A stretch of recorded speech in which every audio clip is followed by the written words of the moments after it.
This is the day where we have 80 jerseys that blend into one blue river.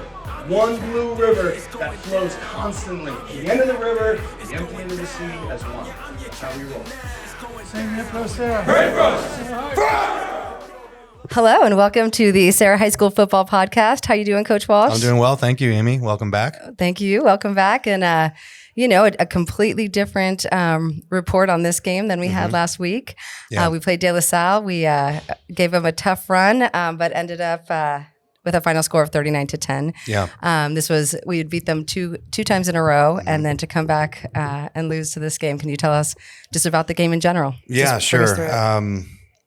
It was a great first half, and for 23 minutes and 30 seconds, it was thrilling, and I was very proud of everything we were doing. And then the last 30 seconds of the second quarter, and then the start of the third quarter, it was the total opposite of what we like to pride ourselves on. And I've mentioned many times strategically, we like to defer because we want to win the end of the second quarter and win the third quarter and win the beginning of the third. And the inverse of that actually happened. And that's a great lesson for us. Figuring out how to close, how to finish. I mean, we drove the ball in our offensive goals. We got 2 of our 4 goals in offense. Nice. And one of our goals is to average 1.7 first downs per drive. Well, we almost doubled that goal. We drove the ball extremely well. But driving the ball isn't what get you points. Right. And so we had several trips to the red zone. One was a field goal, one was a blocked field goal, one was a turnover. Right. And in any other given time where you have the potential to score 21 points there, and we ended up scoring 3. And so the game didn't feel as lopsided as the final score actually was, and we lost by 29 points. So that's not great in terms of the scoreboard. But the way our grades came out, and which is what if we're going to talk about not being connected to the scoreboard, then we need to not be connected to the scoreboard. Right. So from a goal perspective, we went 2 for 4 on offense, 1 for 4 on defense, 1 for 4 on special teams. Okay. So that's 2, 3, that's 4 for 12. That's 33%. And that's what the game felt like. And our grades, the scoreboard reflected our grades on that point. But our team grade, our individual grades, we graded out collectively as a team at 82%, which is better than Folsom. Wow. Yeah. So what does that, how do I analyze that data? Because that's, I think when I ask the kids, like how many, what do you guys think our grade would be for the team? We had 65, 60, 75, because that's what the scoreboard would tell you. But then Teddy, being our one of our top students with Clay, I think they're battling for the top students in the program wise. Teddy said, I think 80%. And I thought, wow, that's very insightful that you would say that. Tell me why you say that. He goes, well, actually, if you think about it, the way we were playing and the way we were holding them on defense, the way we were moving the ball on offense, like individually, we were doing a lot of very good things. And I said, wow, Teddy, that's pretty astute because we graded at 82%. That's awesome. And so the preseason is all about lessons. It's all about lessons in winning, lessons in losing. I always say the greatest lessons are learned in winning, in wins. It's better to learn, what I say is, it's better to learn lessons in wins than lessons in losses. But either way, there are lessons, either way. And so we learned really a lot about ourselves. We learned the things that we need to do better, the things that are challenging against one of the greatest teams in Northern California right now. They are the greatest team in Northern California, the best team in Northern California. Absolutely fantastic performance by my old alma mater. Oh my gosh. I thought they did a great job. Coach Allenbaugh's adjustments at halftime, the way they prepared for the game, the way their offensive line was getting off the ball, the general speed of the team. It was really a great, well-coached game by Coach Allenbaugh and the staff. So those are my overall thoughts on the game. If I told the team yesterday, like, I'm not a loser, like I want to win every single game. Sure. But if this program goes 7-3 every single year for the rest of its existence, right, and those 7 wins happen in late September through November, many, many good things will happen, and banners will be hung in the gym at Serra High School. The WCL matters, and everything we do in the preseason always leads to that. What can we do to get us more prepared to play SI in our first league game? Great. No, great answer. That's the way I was thinking about it over the weekend. I was thinking, you alluded to the speed of the team. Those running backs were amazing. The quarterback it was a great team to lose to. I mean, honestly, they worked really hard too. So yeah. And I would like to just add one more thing. Like, I like to wear Lions Not Sheep gear. It's just, I love the saying. It's, you want to be a lion, do you want to be a sheep? And one of the things that I challenged the team to was, this is like Folsom. It's a different type of game because De La Salle is a downhill, in your face, right now, aggressive, physically dominant program and team. They have been for years. Yeah. And Folsom's different. They have different things that make them excel. They spread you out. They have amazing talent. They focus more on the pass and the run. So it's a different style of game. So I would say a lion is hungry, and a lion hunts to kill. And if the lion on his hunt doesn't kill, the lion dies because he starves to death. Right. So I would say, I told him yesterday, I don't know if we were lions or sheep. We're somewhere in the middle, but closer to lions. We definitely weren't sheep. We weren't afraid. Right. We didn't act timid. We didn't act scared. We weren't like shrinking from the moment. There wasn't a lot of that. And I'm very, very proud of them for that. The Lions finish, and the Lions get the hunt, and they get to eat their kill and all that stuff. So I like that we're more on that side of it the first 2 weeks, more on that side of that saying. Right. And that's something that we can also build on because, Coach Laddiser on, I think it was Monday, he kind of let me stew for a couple of days, but he sent me a text, and I love Coach Ladd, and he's my mentor. I love him. He's the best coach in the history of high school football. 399 wins, the whole thing. And he sent me a text and he said, your team always shows up. They always fight. They always compete. They tackle well. This wasn't your year. But like when I hear that from him, that reminds me that we have a certain standard here that we live to play up to. Mm-hmm. I think we did that. We just weren't better than De La Salle, and we didn't do enough to win the game. Right. Well put. This is after a 21-game winning streak, though, for the Padres. So how did you process this loss, particularly against them? I don't care about those things. You don't care about them? No, yeah. I didn't. That's not something I think about. I don't really care. I don't know who does actually. For us, it's living in the moment, being present.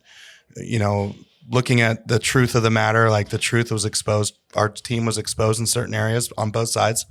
And just diving into that and thinking, what can we do better to compete against, a great Bosco team next week? That's all I care about. No, that's great. And that actually is one of my questions, actually, is how do you feel that the loss exposed any areas of improvement? Do you have anything that you list? Or? Yeah, totally.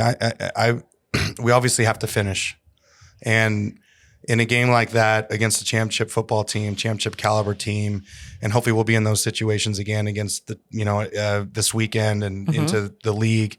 We're going to be in championship situations again. So hopefully we can control ourselves. We can understand that we're in a championship situation. The red zone's championship situation. Sure. It's do or die. You're 5 yards from the goal line or 10 or whatever. That's where we need to learn, become more mature, and finish. Mm-hmm. And so that was exposed. I mean, we were 2 Got for there 4 3 times, yeah. When we scored once, but it was only 3. In a game like that, you got to punch it in. Mm-hmm. And I'm talking about in the first half. But we're in that red zone that many times, which says there's a lot of great things happening. I thought our O-line played amazing. Yes. I mean, we were moved a really good front. We were getting off on the backers. Yoon and Nanu they were running so hard, and it was a very, very well done. He got off the center so many times in a row. It was amazing. It was amazing, and that's hard to do against that team. Absolutely. So there's a lot of success there. Hennigan graded at 77% game 1 and 84% game 2. That's great. So our quarterback improved. And a quarterback grade is not an individual grade. Receivers got to be on the same page. The O-line's got to be on the same page. Coaching needs to be on the same page. Defense has to put us in good position. Quarterback's a momentum type position as well. So I told the team yesterday in our chapel meeting that 84% is something we all can be proud of. It's not just Hennigan's improvement. So those are the type of things that bubble to the surface.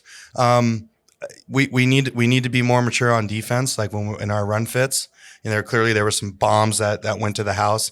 Some of it was De La Salle related. They're just really fast, and that sometimes if speed meets speed, and number 15 is one of the fastest kids in the state of California, and he got shot out of a gun on that stretch lead play. It was like whoa!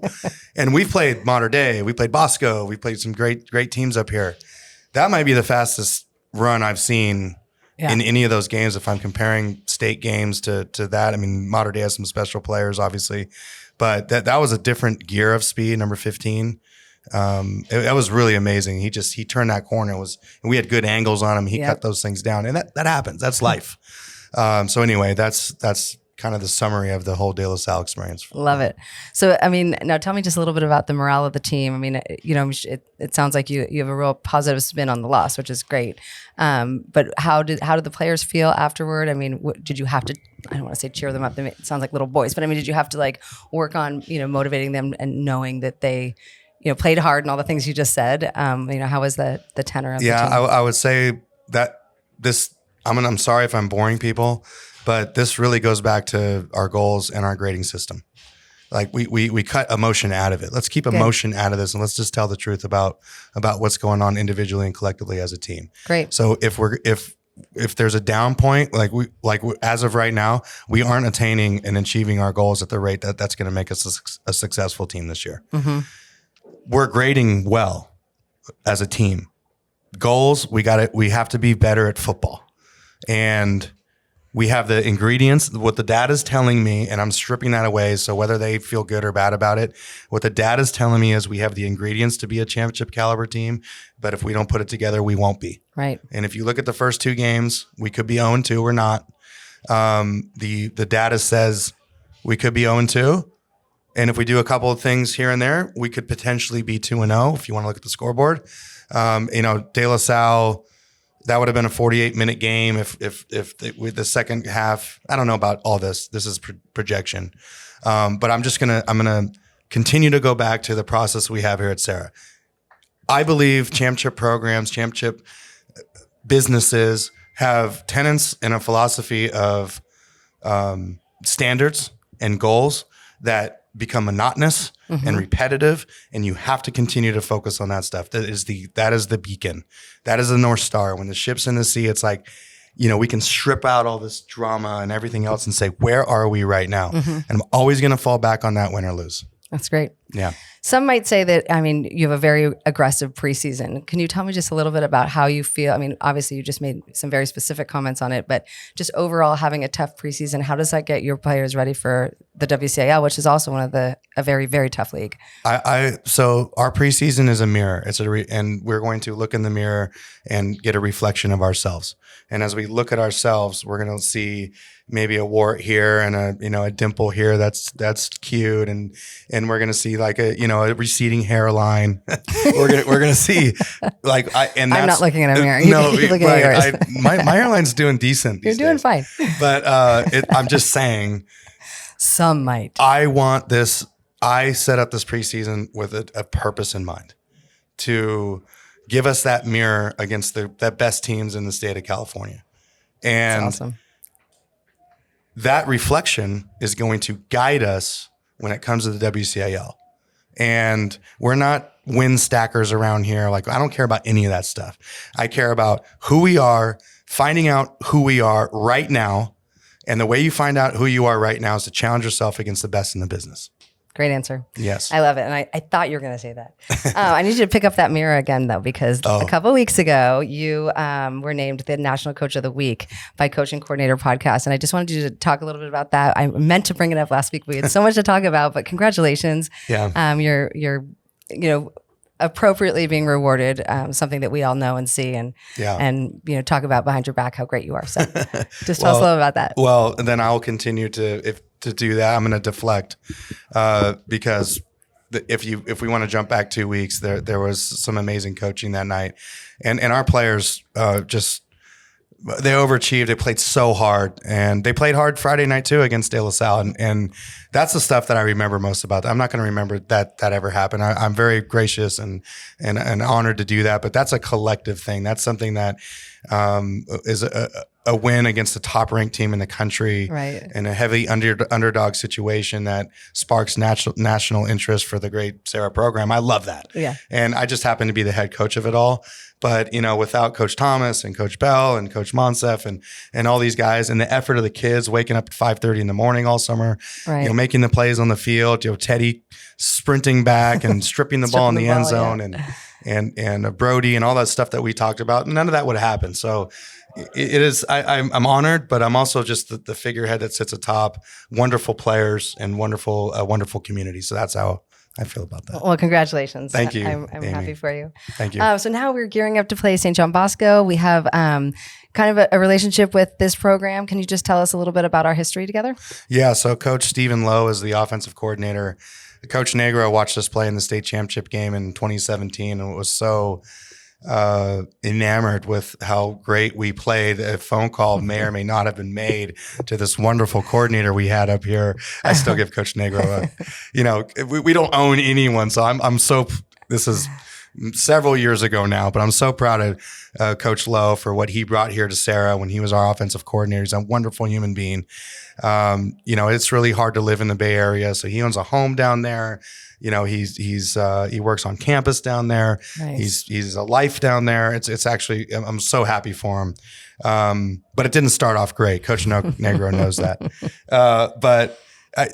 That's where the relationship started. And then just through our Nike Elite sponsorship with St. John Bosco and all the other things that, we talk about, playing them in the state championship game a couple of years ago. Right. We have a tight coaching staff, and we have the same belief systems. Now, I would say our programs are different and the way we do business is different. Mm-hmm. But how we teach our kids, what we believe in, Catholic schools, all boy Catholic schools.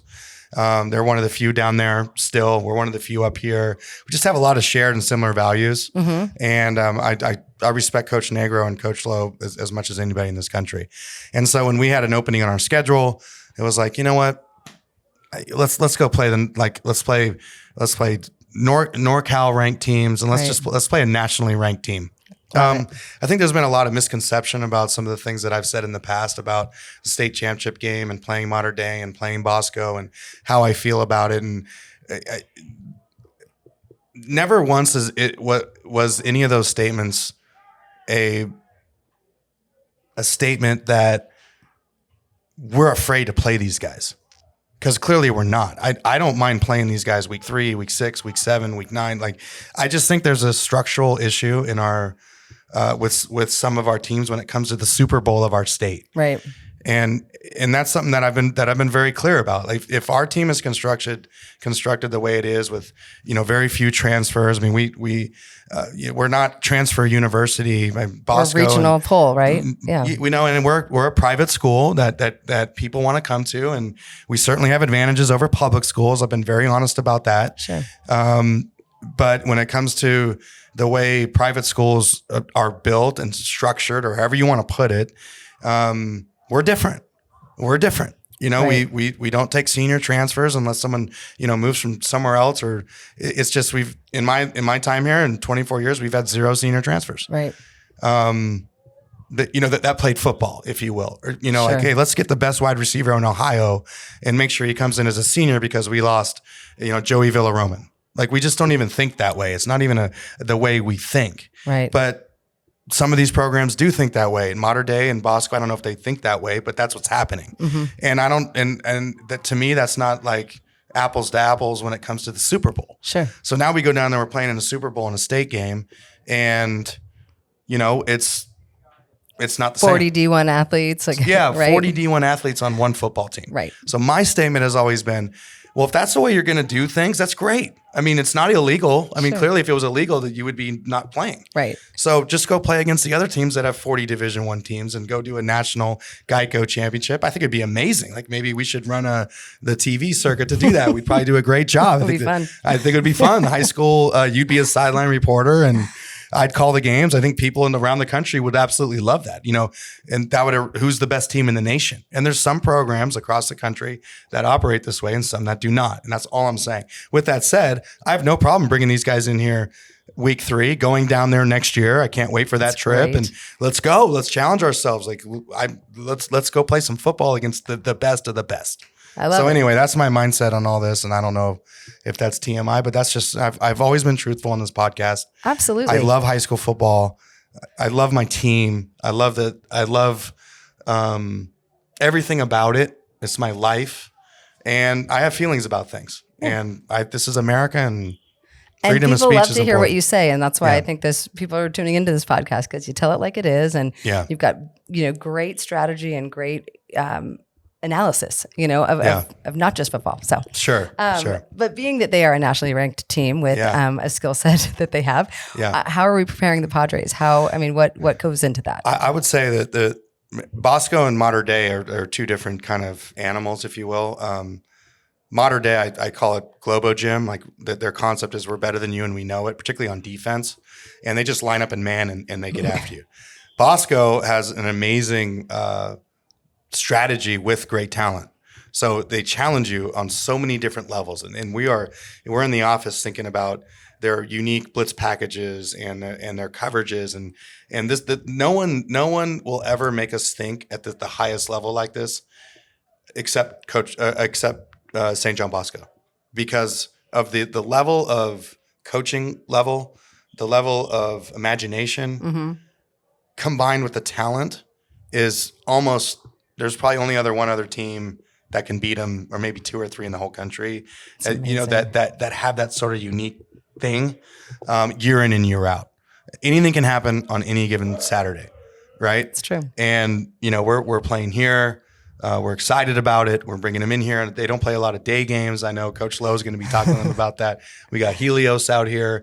So there's some advantages that we have. But I'm going back to the why of this whole thing. I want us challenged like this. I want our kids thinking, oh my gosh, how are we going to protect this in pass protection? Right. This is AP football. And to have AP football coming here in week 3, that mirror is going to be looking right at us and it's going to help us prepare for the league.